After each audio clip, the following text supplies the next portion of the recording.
不好意思，还没到口内，还没到口内。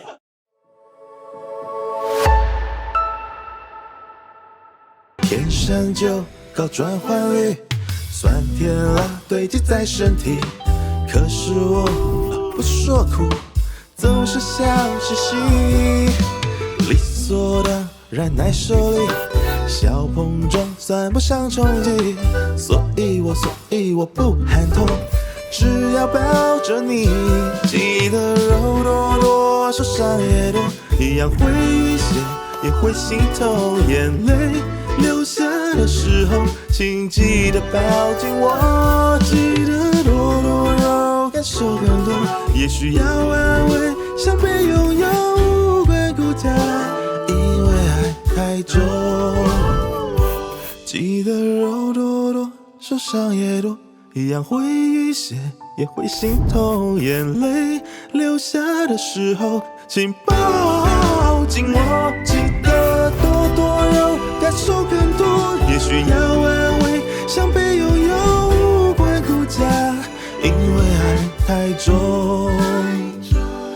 无关顾家，因为爱太重。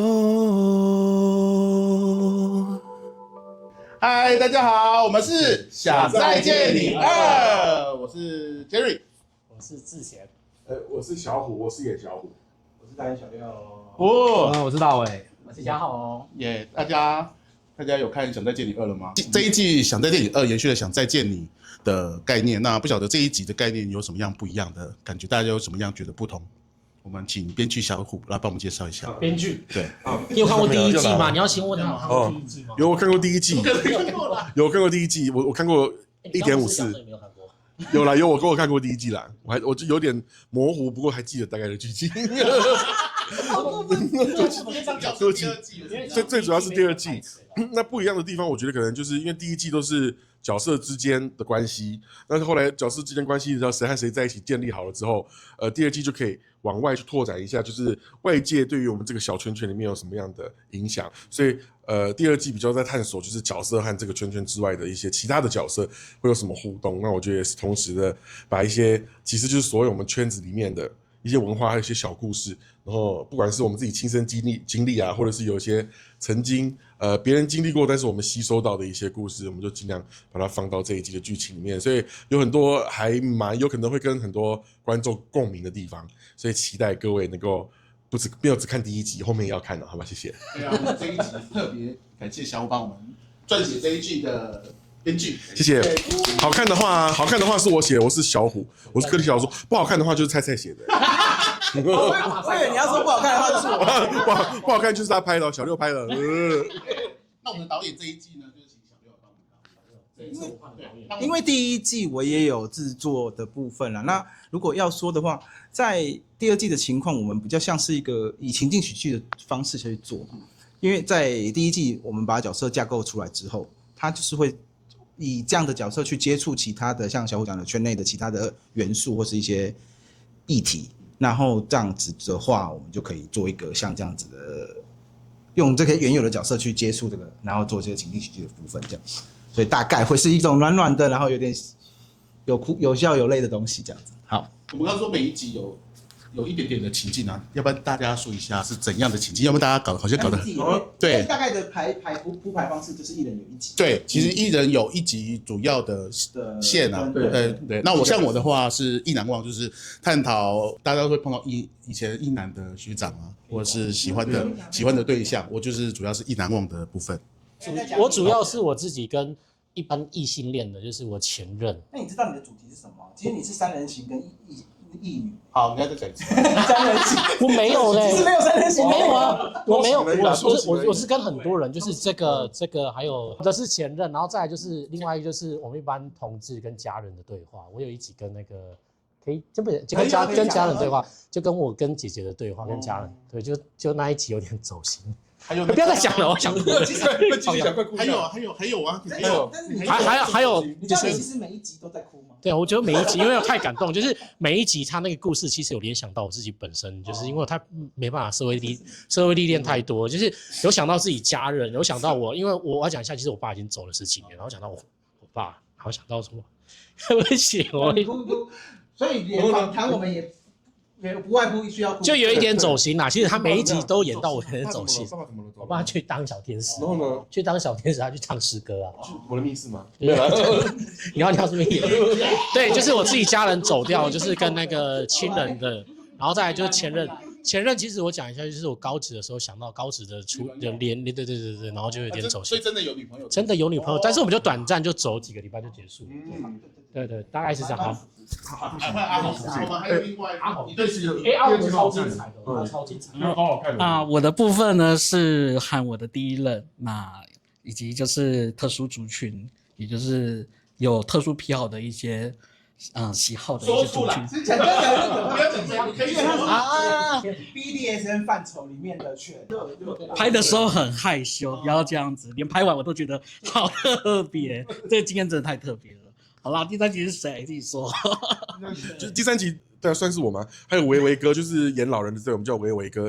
那这个故事，当初也是有点算是吸收长辈们在圈内长辈们的故事，洗脑。然后对，而且有点就是洗脑族群，这个也不算洗脑，因为小虎也不算爱上，就是有友情的感觉，并不是爱情。中年同志本来就会在这个圈子里面有一些他的问题在考古，而且重点是在好过，重点是在主流群体里面是不，你们没有人在乎他们感受。说实话，你有没有穿过他？你自己想。我也是一个学习的过程，心里有了。就因为其实你知道圈子，我们同学圈子就是很在乎很肉欲嘛，那我们大家都希望有肉体是对，然后就是肉体取向的。那老人自然肉体上面就没有那么有优势，所以老人这个话题，其实在一般的同志圈的表面是不太看得到的，对，不太存在。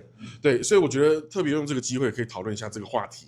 那我觉得最直接的就是，其实小虎他也是一开始从外界的角度看这件事情，最后面阴错阳差，好像可以接触到一位圈内的老人家，然后其实老人家在以前经历过的事情，也是我们正在经历的。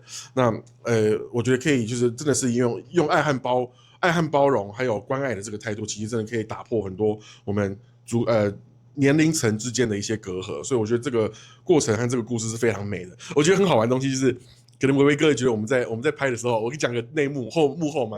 就是我觉得啊，维维哥可能不会承认，可是就是我们在演的时候，维维哥觉得我们一群年轻人只是在打闹这样子。他以为我们在开玩笑，对，他以为我们在开玩笑。对，他就是觉得我们大家年轻人在玩在闹，就没想到他好像开始演了之后。他就看到，而且好像就是小六要我哭，你知道吗？本来没有要哭嘛，好像没有要哭哈。都没有叫你们哭。好像我忘记是就有啦，剧本有东西到了。对，剧本有拭泪啦，然后我们就演拭泪的时候，然后我就拭泪，然后我一个看到好要拭泪吗？好，然后他自己觉得那要认真演了，然后他自己也在那边哽咽。对不起，这就是我这一集的故事。还有第4集是大伟都有。第4集怎样的故事？还有什么我自己都忘了。对，那所以大伟演那一集到底演了什么？好，第8位自我介绍一下，第8位。好，我们现在我们欢迎我们的Diva。嗨，我是第8位。我在这部剧里面扮演的是一个变装皇后。对。那本身呢，实际上有没有？我现在比较半退休，讲得很含蓄。你们2个在演戏的时候有怎么样演在一起？或者有什么样？在我背后到底演了什么？对，自己说。其实我演的就忘了。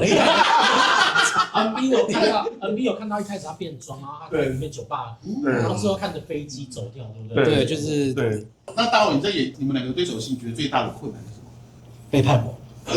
也没有吧，我们好像没有太露骨的东西啊。我要说大伟，大伟最大的困难永远就是把台词背熟。不要告诉人家。人在讲话，那你的挑战呢？对，你想忘。我觉得还不错啊，然后学习蛮多的。真的。对。那时候他们好官方哦。他们在户外演的那个，户外演的那个。哦，对，那是第一场。会不会很热？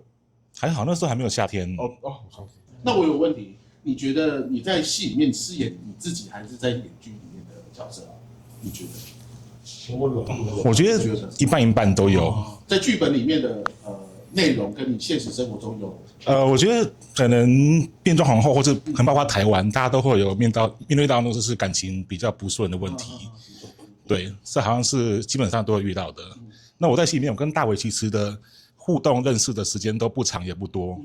对，所以我觉得我在大伟身上，我一开始好像是觉得说，我开始想玩他，挑逗他，对，然后后来呢，我在他身上发现，就是我好像看到我前男友的影子，在戏里面啊，在戏里面，会不会讲太多了？很感动就是完全看到了那个故事里面。可是你们两个是怎么搭上线的？我去搭讪他，好像是他来我们酒吧玩吧。帅熊先生，你一个人哦？哦，对啊，因为来这边喝酒哦。听说你是某间酒吧的老板，不是吗？哇塞，你怎么都知道啊？然后接表演，你的 partner 不在就对了。你在，他 always 在好不好？我在忙工作，他勾勾底好不好？勾底就是迪巴威在剧里面呢，他的现任就是有点家暴倾向的可以讲吗？有点对他不好的那个倾向的那个男朋友，刚好也是酒吧的老板，所以他被限制住，只能他有洗头吗？搞不好他洗头。那就要看，就这个是要再探讨，对，所以他有点是被限制住自由，然后有一方面是就是感觉是一个他有点变装皇后，有时候会很像一只皇后，就是一只凤凰，一只很漂亮的鸟，超华丽，对，它就像是一只被困住的很漂亮的国宝鸟，然后是在笼子里面，然后最后面它真的成功的飞起来了。不要看他现在这样哦，他真的上演的时候超华丽，真的超我在里面我这个角色，我是一个蛮积极的。比较是还没有像渴望追求成功的变装皇后，对，然后我也是就是像戏里面演，就是我在感情中就是失败过这样子，对，那我觉得这个都是那怎么说呢？就像刚刚讲过，就是在变装皇后中其实蛮常遇到的状况这样子，讲得好棒，就是光鲜亮丽的外表也有脆弱的一面，比较脆弱。对，脆弱的一面。我们的剧本其实就是非常符合真实的状况。对啊，对。大家不要有纤细的心。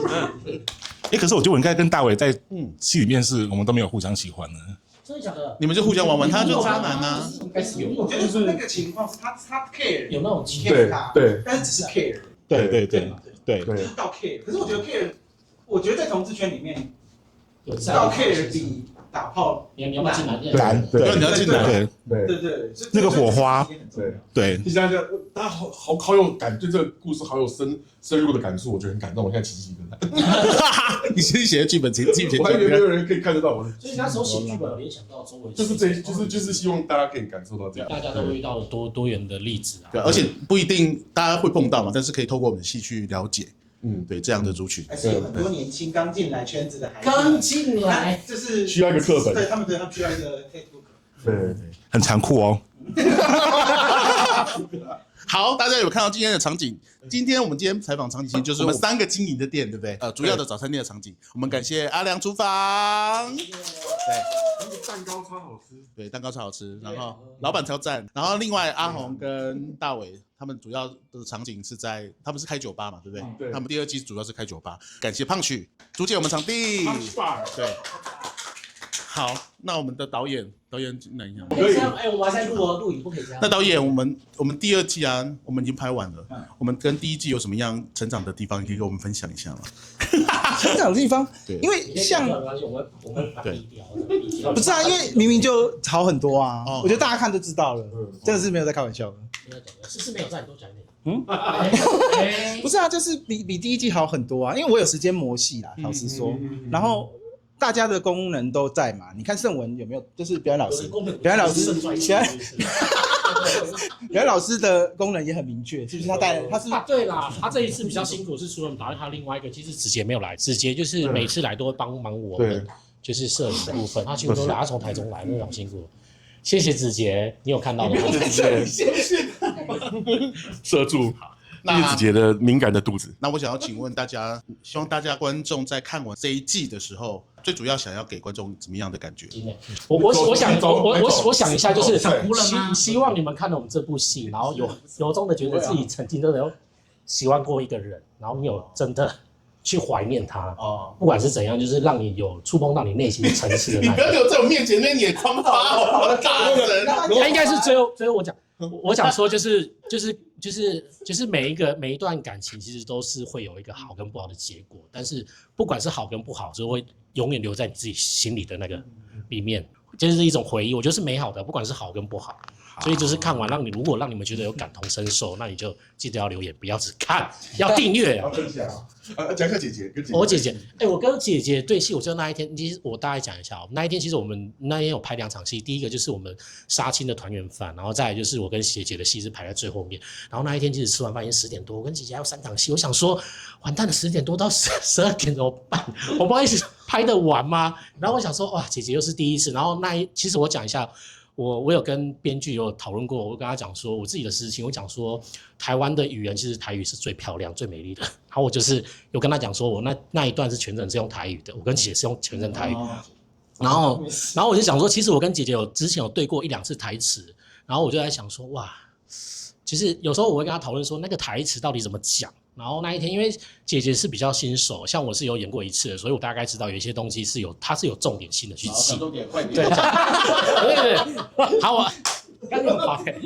然后反正我要讲的那一段就是，其实我跟姐姐那一段戏是很多同事是有跟家人遇到的戏，对。那如果大部分应该是你会有共鸣的戏啦，那就大家就是等看完之后，如果你也有跟我一样感同身受。就是多留言啊，好吧，鼓励一下我们。会走心，会走心。我这个道理是有点想走心，可是我没办法走心。没关系，走一下心。真的假的？你说你跟姐姐为什么会一直没办法讲？因为我跟你讲，因为其实姐姐她之前有一个弟弟，她弟弟也是就是同志形象的，然后就走了。然后她之前她的愿望是想要拍类似这种 BL 剧，然后我们其实这里面的剧的跟她姐姐是有点家人的互动，然后就有一点感同身受，就有点走心啦，大概是这样。对，我也是一个很坏心，因为那场戏，他在看到就是他碰到菜菜那一场戏，我就跟他那个姐姐讲说，把他当他弟弟看，我就说如果我就拉他到旁边，然后就说，如果你弟弟现在走回来，然后跟你说回来你看到他了，不管他是0还是什么都可以。我是这样讲，我那一天有跟姐姐，不是我那一天跟姐姐演完的时候，我跟姐姐讲说，你昨天跟我对完戏的时候，你有没有当下有很感动？然后她说其实有，就是我跟她的那一幕戏，她有其中的一幕是之前回去看姐姐，偷看姐姐啦，因为她很久没回家，然后我就偷看，然后姐姐说那一幕她感觉自己的弟弟有回来看她那种感觉，就是感觉到自己亲弟弟回来找她，然后我讲说，这也太催泪了吧？这个叫湿气功用。大伟希望观众看完你那一集之后有什么样的感觉？对着他讲，请对着你的 partner 讲。我觉得他那天真的是很精心的装扮啊，那个就是我觉得就是算蛮厉害的。虽然我本身也是有想说要不要去玩玩看过，就是看看自己如果真的是装扮成那样子，是不是有什么不对？会不会吓到人啊？会让人家卡到音什么的？应该蛮可爱的呢。我觉得所有人都可以尝试啦，真的吗？就是让你有想要尝试的感觉，这也是对了，就觉得好像可以玩玩看的感觉，有机会的话，我们期待大伟的变装，就是好。因为这圈子里面特殊族群或特殊癖好族群真的很多啦，就觉得大家都也有装扮过一些什么东西，比方说穿环，对，或穿某个环之类的，对，就是大家也不要说用异样眼光去看这种族群，因为你想干嘛？对，就是我来搞完早，所以大家对于各种族群就是千万不要去排斥啊，或者用异样眼光去看他们。这些人其实都很善良的，对，都没有什么恶意哦。对，我要说，做变装很烧钱，没事不要尝试啊。对，你一套能看的就是破万，基本上。不要再骂变装皇为什么不换衣服，那很贵啊。对。大家多抖那一点，他就可以换很多套衣服。对啊。而且做变装就是你自己的要坚强，对。要坚强。你们都不要再让。要多抖内变装皇后，对不对？真的都是钱呢，全身都是钱呢。对，我没有讲到我那集，我第一集出现的时候啊，有点算是有点像是想要偷他们东西，偷这个早餐店的钱的这个动机，这个坏人就想偷。对，其实我觉得也是这个圈子里面也是有很多这种女飞贼，对，女飞贼，捞妹啊，女飞贼，对。因为我是用女滚贼，2次滚下楼梯，可是就是也有因为我觉得这个圈子里面是很多人都是受过伤，然后会需要不管是得到情感上面的肯定，或者是得到生活上面的一些需要的钱、物质上面的东西。我觉得很多这样的人，所以可是我们要怎么样对待他们？我觉得还是做菜菜，还有 Jerry 最后面他们做出来最美的一个决定，就是要用爱和包容。应该他们叫捞妹、捞弟、捞什么？对，就是有人捞你就给他捞，因为爱的关系，好吧？谢谢，对不起。我们最后请我们的导演来做总结一下，因为我们这个剧看完之后，你希望大家可以带给大家怎么样的感觉？应该说，如果在同志圈子里面来说的话，大家在也许你初入圈子，或者不管入了一阵子或怎么样，你会感受到一件事情是，在大家的因为同性有一个特色是每一个对象人都是对象，那对他是对象，既有性吸引力又有，但是你也会是有朋友的吸引力。可是大部分的开始都是从性吸引力开始，然后接着就是约炮啦，反正就是约炮干，然后约了之后再往下走，可能变成朋友，或者是不联络或怎么样。我觉得这是一个正常的情况。这是天蝎座导演的那个发言。然后我懂。然后所以我觉得在更重要的那个东西是，在这个性吸引力之下，我们能够成为朋友，跟成为有 connect 的那种状态，是更难的。对，所以比较多是在讲这个东西。其实这一季主题就是 chosen family。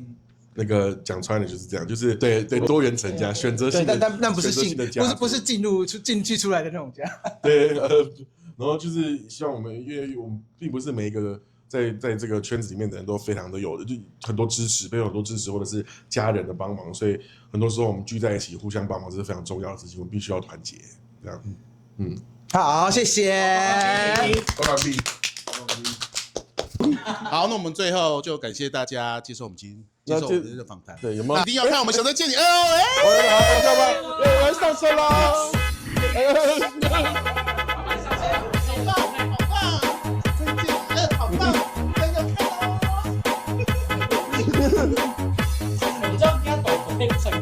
下车了，记得要看《小泽见你》哦！拜拜。好烂的，白天满疑惑，怎么又来到这路口？好纸灯依然闪烁，分不清该往右还是左，只能待在停止线等候。难道你知道怎么做才能离开这十字路口？告诉我，我会懂，我会保证继续往前，不回头。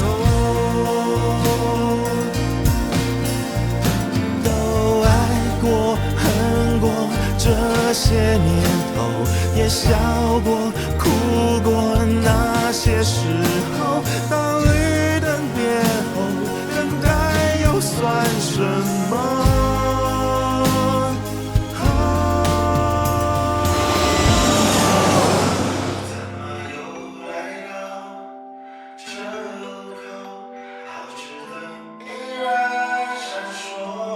分不清该往右还是左，只能待在停止线等候。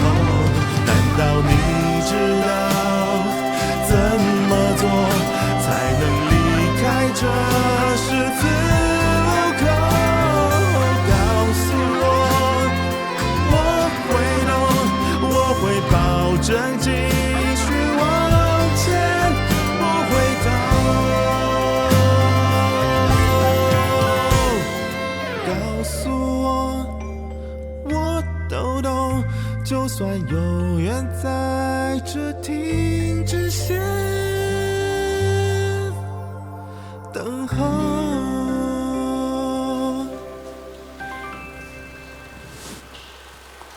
我想给你一个惊喜。